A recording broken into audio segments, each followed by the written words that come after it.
Welcome to Civics and Coffee. My name is Alicia, and I am a self-professed history nerd. Each week, I'm going to chat about a topic on U.S. history and give you both the highlights and occasionally break down some of the complexities in history and share stories you may not remember learning in high school, all in the time it takes to enjoy a cup of coffee.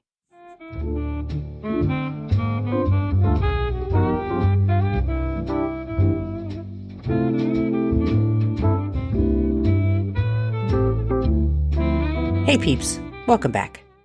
A few weeks ago, I had a chance to sit down with historian Justin McHenry to discuss his latest book, Lemuria, A True Story of a Fake Place. McHenry is multi-talented and has edited a collection of stories titled The Garden at Rosebreak, and his work has been published in newspapers, magazines, historical journals, and at various publications online. We held our conversation over Zoom, so I'm inserting my standard sound quality warning here. I hope you all enjoy the conversation. Hey everyone, with me today is Justin McHenry. He is an archivist, historian, and author who recently wrote Lemuria, A True Story of a Fake Place, which will be the focus of our episode today. Welcome, Justin. Hey, thank you so much for having me. Thanks for being here. So before we begin, many people may not know what exactly Lemuria is. So for those who are uninitiated, what was it and how did it enter the national conversation? So I like to think of Lemuria as Atlantis's Pacific cousin. So everybody most likely probably knows about Atlantis, the long lost continent located in the Atlantic Ocean. So Lemuria is the same thing, but only in the Pacific Ocean and sometimes in the Indian Ocean too, depending on the time frame and who you're talking to. So and like Atlantis, it has this long, convoluted history to it that it has evolved over the years as well. And so it's a very, I like to think of it also as like Atlantis's crazy cousin. It's the like the cool cousin that will like let you smoke cigarettes and like let you listen to Def Leppard and stuff like that. So it's where lost continents go to get a little weird and funky. Nice. Yeah. And so how did you decide to write about Lemuria? Yeah, so I love history and I love like weird things. And so I love the history of weird things. And so as a purveyor of that, I have gone through over the years and just picked up like bits and pieces of the Lemurian story from other areas that I've been interested in. So I knew Lemuria was a major part of Madame Blavatsky's spiritual teachings. It played a major role in that. I knew about the Shaver Mysteries, and that whole saga in the 1940s.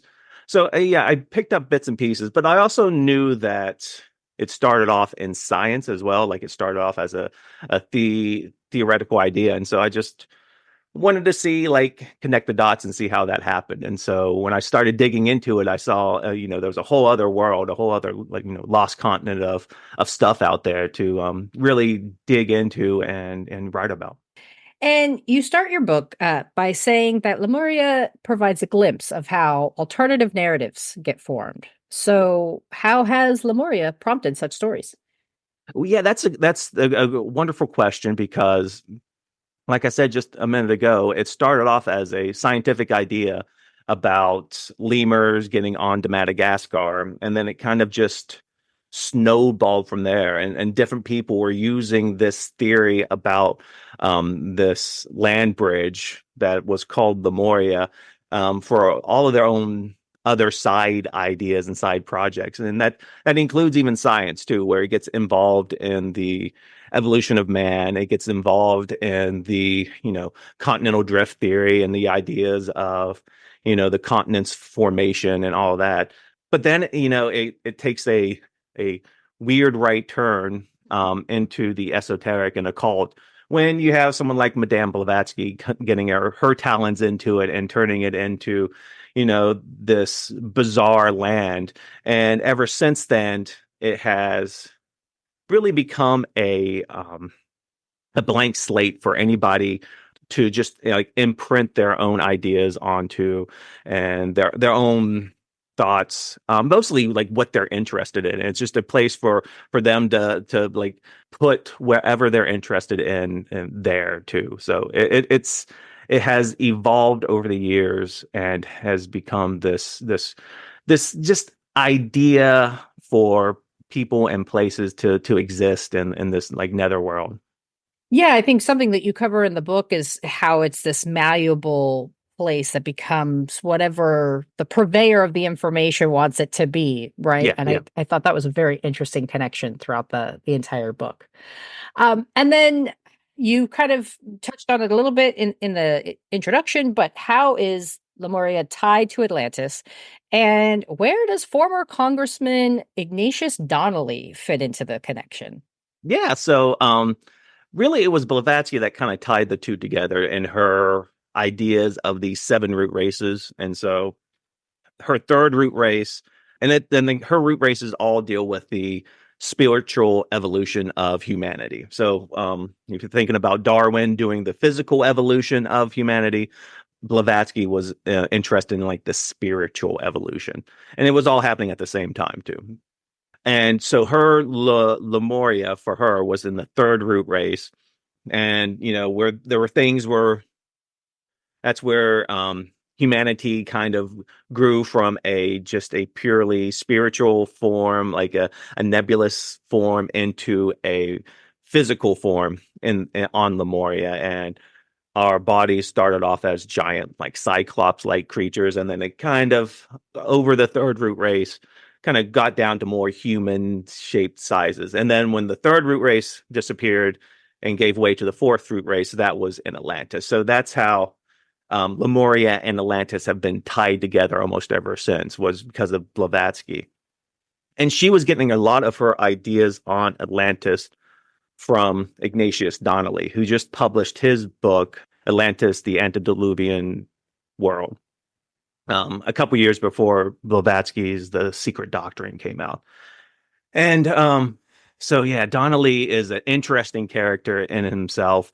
And he went about trying to prove, I guess, the existence of Atlantis. Like he was very interested in like proving the existence of Atlantis. No one really before him had gone about doing like a scientific or pseudo-scientific look into like you know the idea of Atlantis so much before him. There have been like bits and pieces here and there, but really he was the first one to do it. And it became really it was like a huge hit for whatever reason. It was a really, really big hit in its day. And Donnelly himself, like you said, he was an American politician, born in Philadelphia. He kind of lost favor in like the Democratic political parties in Philadelphia in the 1850s. Moved out to Minnesota, got involved in politics there, served in the House of Representatives for Minnesota during the Civil War.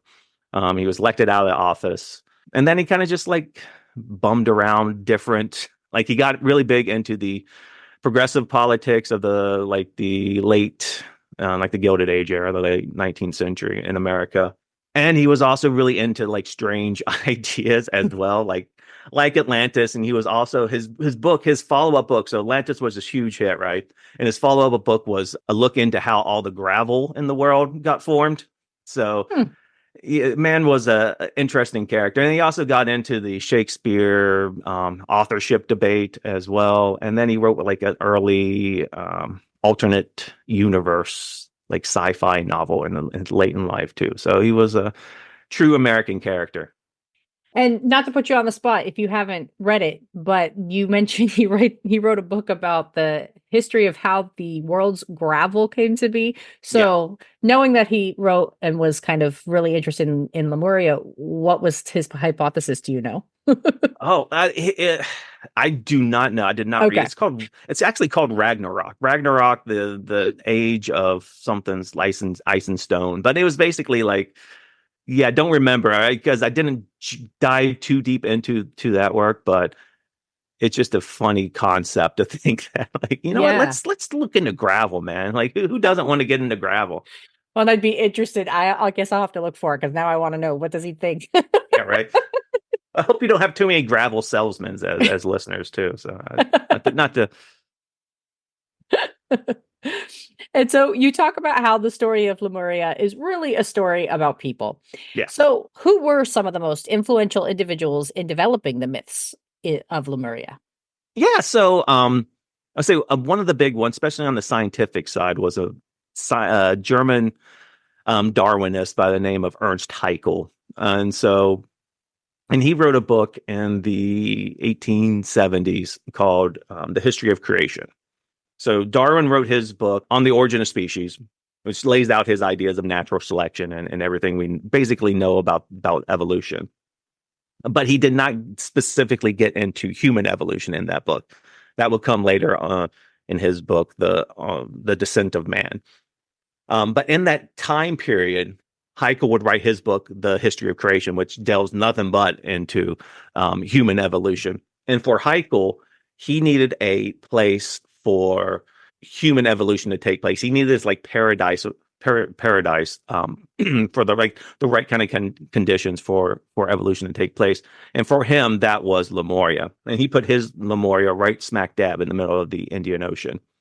And like, yeah, Haeckel was like all scientists, it seems like in the 19th century, like a multi-hyphenate. He was into any and everything. He was, yeah, like he was Darwin's like biggest hype man during the whole debate around evolution that was going on. That was very, very much heated in the late 19th century.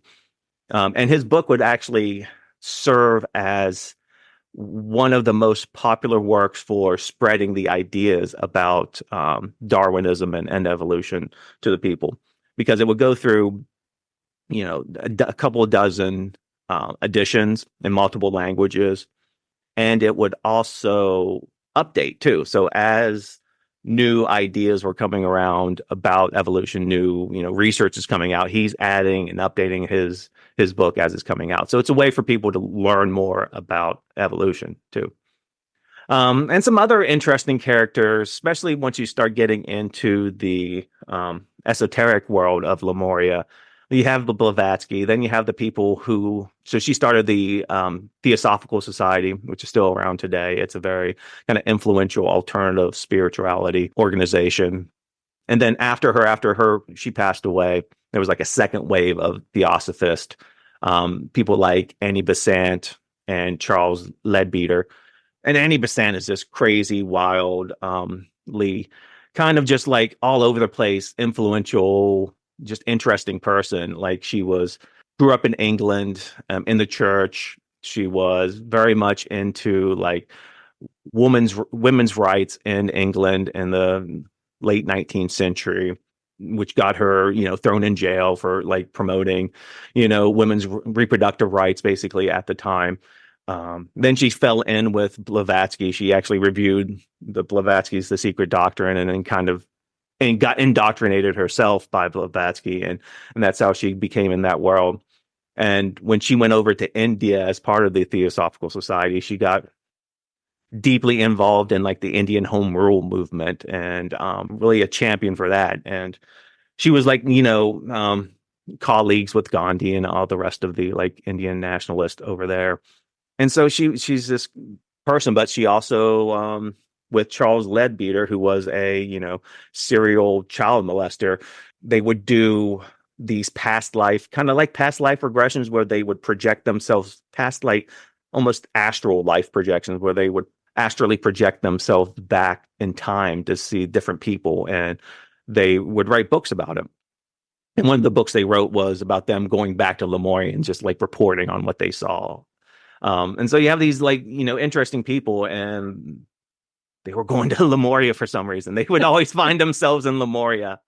It attracted a certain kind of person. Yeah. I guess cheap plane tickets too, maybe. And so as a California native, I was especially interested in how Mount Shasta entered into the story of Lemuria. So can you share how the two are connected? Yeah. So Mount Shasta is now like only second like Sedona in terms of like this alternative spiritual haven here in America.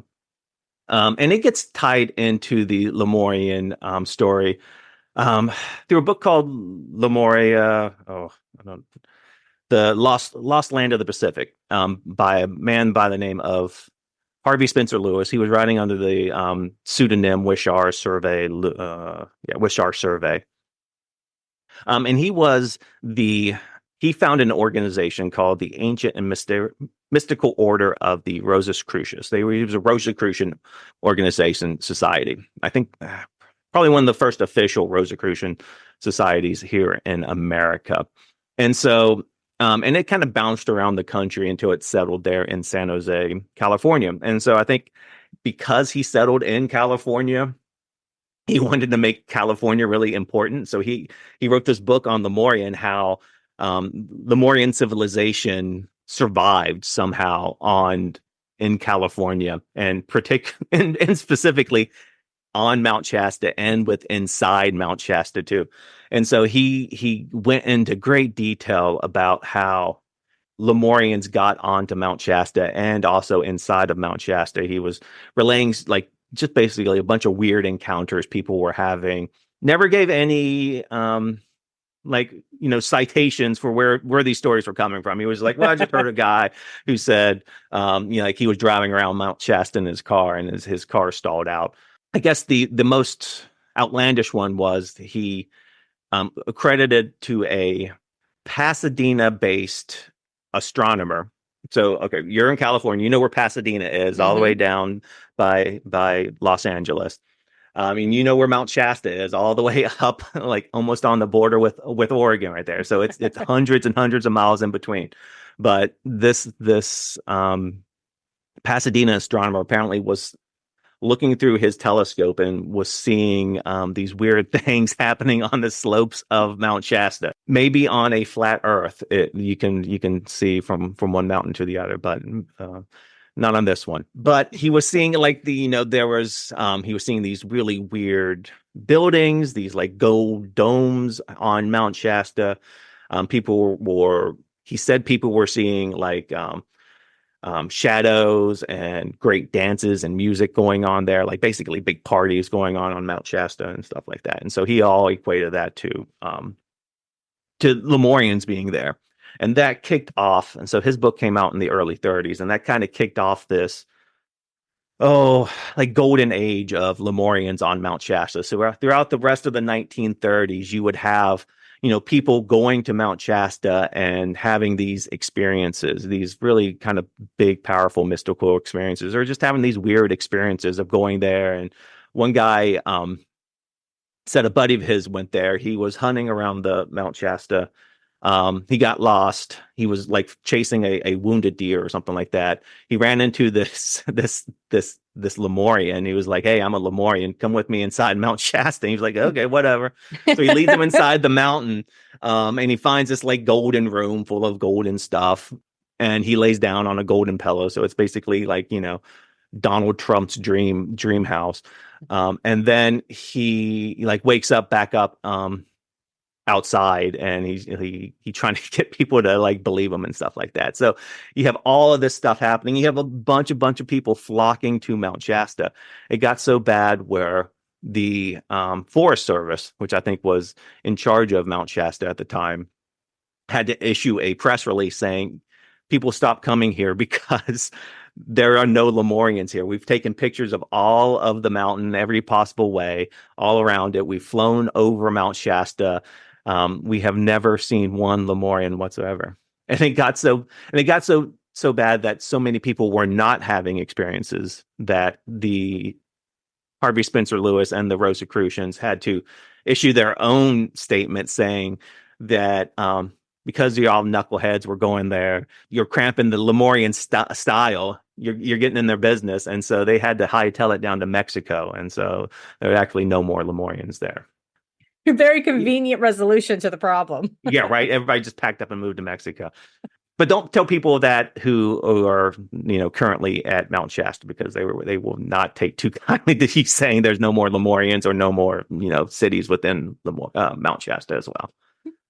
Well, one of the most fascinating things I found about this book is kind of how enduring the legacy of Lemuria was. And so I mean, I think in your previous answer, we get a little bit of a hint as to why perhaps this was such a thing, right? During the depression of the 30s, this man wakes up and is able to go to a gold-plated room, right? So Mhm. there's this idea that maybe there's some untouched riches. But I'm just curious in kind of what from your research and what you were able to put together, what is it about Lemuria that made it resonate with so many people for so long? I think it's the honestly the blank slateness to be able to do have a place where it can be whatever you want it to Hmm. be. It's almost like a video game. It's like you can go out there and you can make it your own story, whatever it is you want. Because like who's going to prove you're wrong, right? There's no historical record. There's no archive, Lemurian archives out there to kind of like find that record to prove you wrong.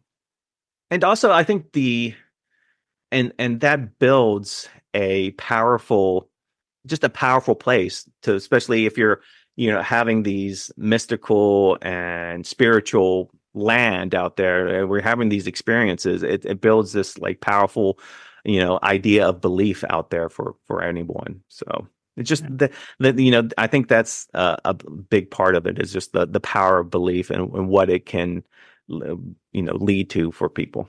Yeah, and how kind of individualized it can be, Yeah, right? Yeah. yeah.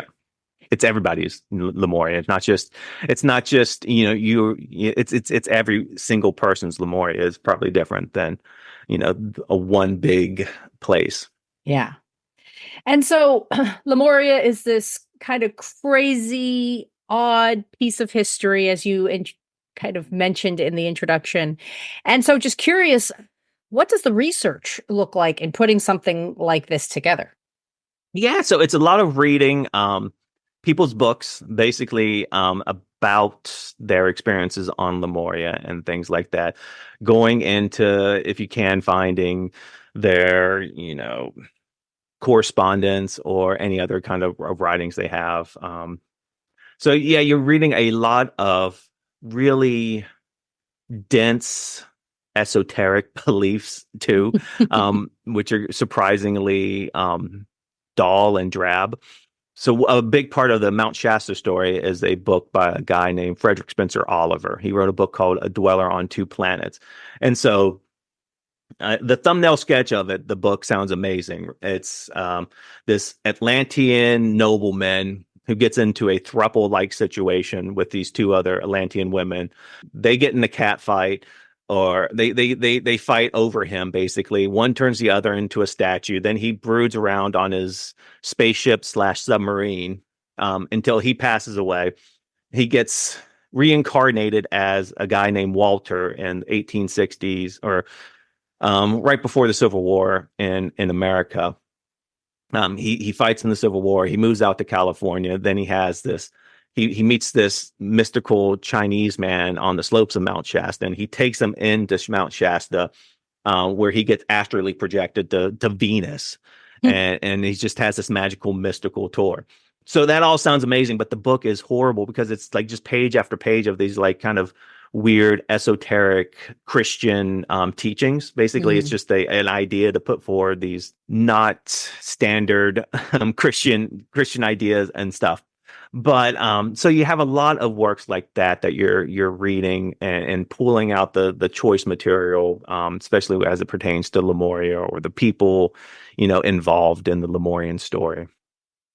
Yeah, I just imagine it would be very difficult to even just locate material and books and things of that nature. So hats off to you for your research. Well, I was to say, luckily, a lot of it takes place. The Moria itself was coined in 1864, I believe, and 1864 to about the 1930s was a really crazy period for Lemuria. And since a lot of that material is actually available online, which makes it a lot easier.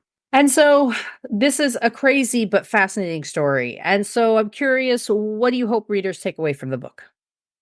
Um, like you said earlier, I think it's a great way of exploring how an alternative narrative gets formed. So this one happened over the course of 150 or so years of how it goes from explaining how lemurs got from Africa onto Madagascar and kind of turned into what it is today, which is like, full of seed crystals. I'll show you my Lemurian seed crystal here. Um, and it's a land of persecution by woke societies, and it's an example of that. And so it just shows you, you know, takes you step by step and see how that evolution happens. We see that a lot today in like our current news cycle. It happens so quickly of how you get an idea, you throw it out there, it becomes a conspiracy theory, and then people start acting on it, and it becomes almost a dangerous thing. And so Lemuria, the idea of Lemuria is something similar to that. It was an idea that gets, just because there's no physical thing you can grab onto with Lemuria, it is a fake place. It's an idea that anybody can take and shape, and anybody did and has and keeps on taking it and shaping it however they want to. And so where should people go when they're done with your book and they want to learn more about Lemuria? Oh, so well, there's actually a conference at Mount Shasta sometime later this year. So if you don't think it's a fake place, that will be a good place to start. You can go there and talk to some people. Um, yeah, if they want to learn more about Lemuria, there's a Lemurian Foundation that's still around and kicking. They very much are one of these organizations that grew up and kind of imprinted their own ideas onto what Lemuria is. And so for them, it's all based around like economics and education and stuff like that. It's kind of a strange mishmash of Lemurian topics and ideas for this place. And there's still a couple of other kind of organizations out there that are, pro real Lemuria. Um, but nowadays, it just gets used mostly as a spice in people's backstories. Mm. So actually, I think it was a California-based one, but the Love Has Won, called by Amy, that was started by Amy Carlson a couple of years ago, or a few years ago now. That was part of her backstory. She was a former Lemurian queen, I think. And so it's just it's something to put in your backstory to kind of give you more, alternative spiritual street cred. And then where should people go when to learn more about you and your work? Oh, yeah, okay. So actually have I'm talking about the a fake place in Lemuria. I have another book coming out in October on colonial Philadelphia, so very much a real place. So if people are interested in those two extremes, you can check that out. It's called Raising Philadelphia, the making of America's first great city. And then also I have a newsletter where I write about more weird historical topics. It's called Our Belated Past, Our Belated Past. You can find it on Substack, Our Belated Past. .substack.com, and I'm on social media as well. I'm on Justin Loves History, mostly on Instagram and Threads. So, And do you have a website? I do, justinjmchenry.com. You can find me there. And so you mentioned that you have another book coming out in October. Sounds like you're somebody who writes fast and furiously. So do you have another project in the works that you could talk about? Yeah, like I don't, not really. I'm have a couple of ideas out there, Okay. but mostly, yeah. Like the Lemuria book was finished about 2 years ago, or about a year and a half ago now. And so I was finding a publisher for that. And as soon as I found a publisher for that, the people the good people at Brookline, they're a Philadelphia based publisher, they reached out to me to see if I wanted to have any ideas for writing a book. And I said sure. And they gave me a deadline. So that's why I was writing so fast and furiously. It was more deadline based, and that was incredibly stressful. So I'm happy I turned that in. I think a couple months ago. I think I turned it in into February now. So Nice. I'm thankful to get that off my plate, just to be able to relax and be able to like enjoy reading once again, and not have to read about Thomas Paine or any of those lovely Philadelphians. And then is there anything we haven't covered yet that you want future readers to know? Ah. That's a good question. There's a lot of interesting stories in the Lemurian story itself. There's a lot of interesting characters. We covered a couple, but there's many more, and it touches upon so much of society as well. It touches on like politics and religion in America. It goes really deep into kind of alternative societies and that have grown up here in America, over the years, particularly in the 20th century, and how basically also how they have slowly merged together and to what they are today too. So I think there's it's in some ways it's almost a cautionary tale as well. Mhm. So yeah. Yeah.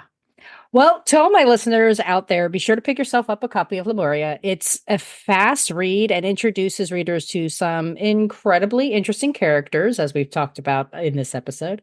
And like Justin mentioned, be sure to check out his next book, Raising Philadelphia, which he said will be out in October of this year. Thank you, Justin. Thank you. And there you have it, friends. My sincerest thanks again to Justin for coming on and chatting about this odd piece of history with me. If you are interested in the weird and abstract parts of history, or just want to read about some unique characters from the past, I definitely recommend picking up Lemuria. You can learn more about this book by visiting the website at www.civicsandcoffee.com, where I will include information about Justin and all of his work. Thanks, peeps. I'll see you next week. Thanks for tuning in, and I hope you enjoyed this episode of Civics and Coffee. If you want to hear more small snippets from American history, be sure to subscribe wherever you get your podcasts. Thanks for joining me, and I look forward to our next cup of coffee together.